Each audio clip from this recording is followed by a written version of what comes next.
तर या ठिकाणी आपण क्वेश्चन नंबर 65 सॉल्व करणार आहे. तर क्वेश्चन नंबर 65 दिलेला आहे.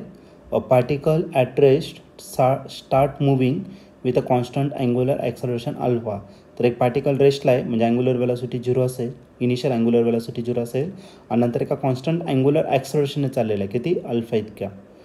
At what time the magnitude of centripetal acceleration is half that of the tangential acceleration. तर कोणत्या टायमामध्ये हा सेंट्रिपेटल म्हणजेच रॅडियल ॲक्सलरेशन हा हाफ असेल टँजेन्शियल ॲक्सलरेशनच्या. ओके, तर हा क्वेश्चन 2023ला आलेला होता आणि या क्वेश्चनचे 4 ऑप्शन असे. पहिला option A 1/√2 alpha, B option 1/रूट अल्फा, सी ऑप्शन 2/रूट अल्फा आणि डी ऑप्शन रूट अल्फा /2.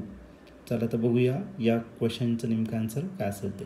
तर या क्वेश्चनमध्ये आपल्याला एक पार्टिकल दिलेलं आहे, स्टार्ट होते फ्रॉम रेस्टपासून स्टार्ट होतो आहे. याचा अर्थ त्याचा अँग्युलर स्पीड जो असेल, इनिशियल अँग्युलर स्पीड तो किती असेल 0 असेल. मग ओमेगा 0 किती घेतला आपण 0 घेतला. ठीक आहे.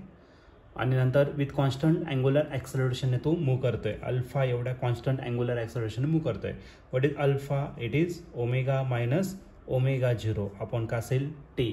पण ओमेगा 0 किती आहे 0. मग ओमेगा मायनस का असणार 0 आपण करायला टी. म्हणजे अल्फा जो भेटेल तो काय भेटेल तर ओमेगा अपॉन टी इतका भेटेल. मग याच्यावर काम करू, ओमेगाची व्हॅल्यू फाइंड करून घेऊ आणि तो काय भेटेल तर अल्फा टी. हे झालं तुमचं फर्स्ट इक्वेशन या गिवनवरून. ठीक आहे.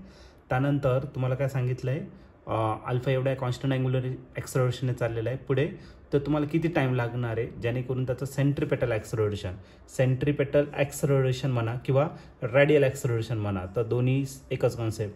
सेंट्रिपेटल ॲक्सलरेशन हे हाफ असणार that of the tangential acceleration. Centripetal acceleration जर घेतलं तर सेंट्रिपेटल ॲक्सलरेशनचे 3 फॉर्म्युले.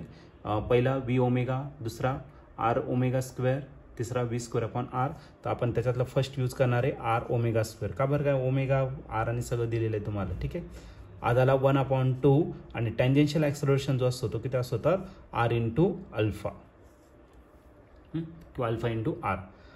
इथला एक आर आणि इथला एक आर काय झाला कॅन्सल. मग राहिला काय फक्त omega square is equal to 1/2 that of the alpha. पण आपल्याला काय फाइंड करायचं, आपल्याला फाइंड करायचं आहे किती टाईम लागणार आहे. मग एक काम करू, ओमेगाच्या जागी काय टाकू अल्फा टी टाकून देऊ. ओके, मग झाला अल्फा टी, त्याचा काय झाला स्क्वेअर झाला 1/2 अल्फा. हे कुठून आलं तर फ्रॉम 1, इक्वेशन नंबर 1 वरून आपण ते लिहू शकतो. याचा जर स्क्वेअर केला तर alpha square T square is equal to 1/2 that of the alpha. इथला एक अल्फा आणि इथला एक अल्फा काय आला कॅन्सल. मग जो टी स्क्वेअर आहे हा टी स्क्वेअर किती राहणार 1/2 अल्फा. आणि फायनली याचं काय करून घ्या तर स्क्वेअर रूट घेऊन टाका. स्क्वेअर रूट जर घेतला तर टी इज इक्वल टू किती भेटेल तर आपल्याला 1/√. 2चं पण घेता येणार नाही, अल्फाचं घेणार नाही. मग टी इज इक्वल टू किती भेटला 1/√2 अल्फा.